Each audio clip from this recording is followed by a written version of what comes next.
Welcome to the College Football Bros. I'm Michael Newman. I'm Ryan Newman. And I'm Trey Newman. All right, today we are previewing Notre Dame at Ohio State, maybe the biggest game of the opening weekend here, or at least week one. First question for you guys. Would an upset be a more important win for Notre Dame or a more important loss for the Buckeyes? Yeah, I think it is a great question. I'll say it's would be more important of a loss for Ohio State, mainly just because it would leave Ohio State with almost no margin for error the rest of the season if they want to achieve their goal of getting to the playoff and winning the national title. If they did lose, it's probably because the defense hasn't taken the next step that it needs to in order to be a title contender. So maybe if they do lose, they haven't taken to that Knowles system quite yet. So that's the lens I'm looking at it. Yeah, you almost convinced me there. But no, I'm going to go the other way. I think it's a more important win for Notre Dame because I think it would really signal that, Notre Dame is legit and they'll be, they're back this year. They're really, really good. If they're able to pull the win off, all of a sudden they have a strong chance of being a playoff team and they're looked at as a legit playoff threat and national title threat.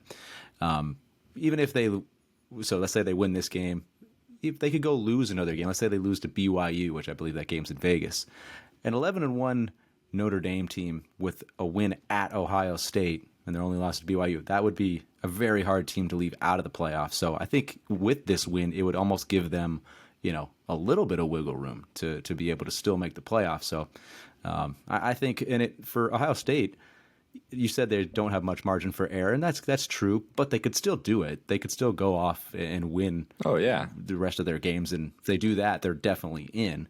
And it almost happened last year. They lost to Oregon game, early in the season, and then just couldn't quite pull it out at Ann Arbor, but it's definitely possible for them.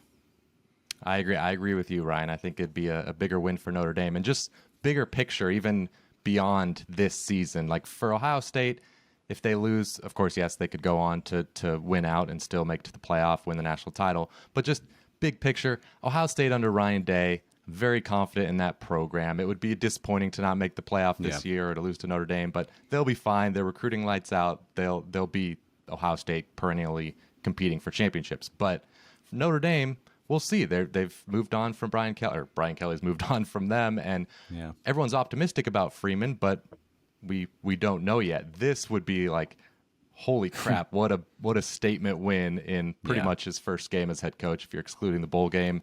Recruiting's already going great for Notre Dame. This would just add fuel to the fire. So I don't know. I just think it would send kind of shockwaves throughout college football. Yeah, shockwaves to signal like, hey, we're part of the elite group now, not just like a team that's barely trying to get into the playoff and then that's it, but national title good.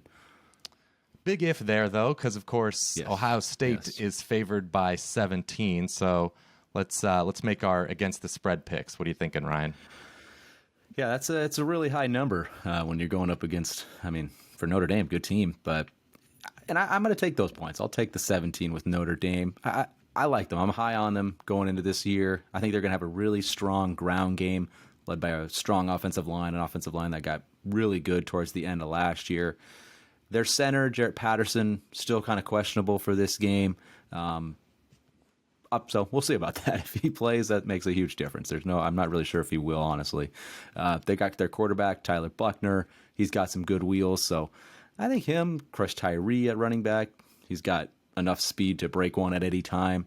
So I think their run game is going to be pretty darn good. Pass game obviously remains to be seen, but hey, run game is what you would rather have right now. I also like their defense. Isaiah Foskey's one of the best pass rushers in the country. Jason Ademilola, stout at D-tackle. So I really like their defense. Linebackers are good.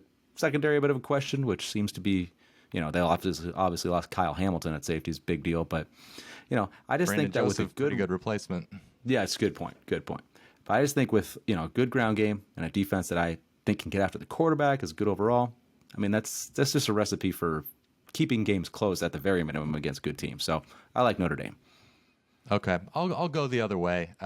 This seems like a good number. It's not something I would put actual money down on, but if I have to pick here, I'm taking Ohio State. I'm just not sure if Notre Dame has the firepower to keep up. You mentioned the running game. I think that could be very good. That might be their best chance to hang in there and get a cover or compete for the win is run Buckner as well.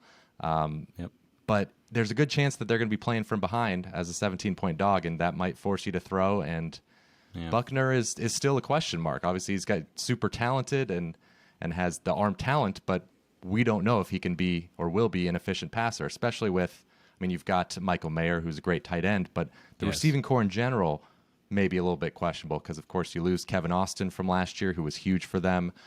Avery Davis went down with an ACL injury. So I don't know. The guys need to step up there.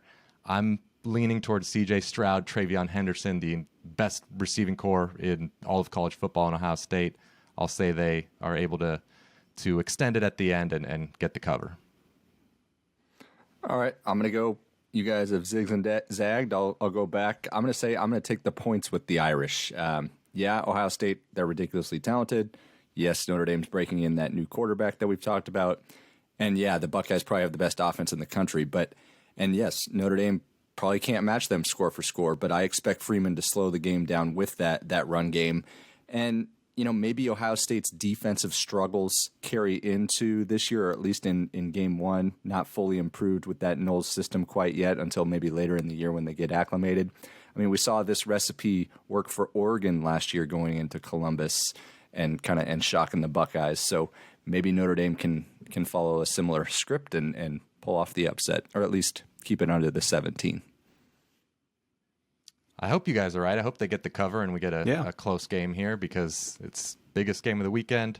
That'll do it for this episode of the College Football Bros. Be sure to let us know your thoughts in the comments, who you would take ATS, and be sure to subscribe for more college football content all season long. We'll see you later. You've been watching the College Football Bros. Be sure to subscribe here on YouTube and in your podcast app for college football content all year round.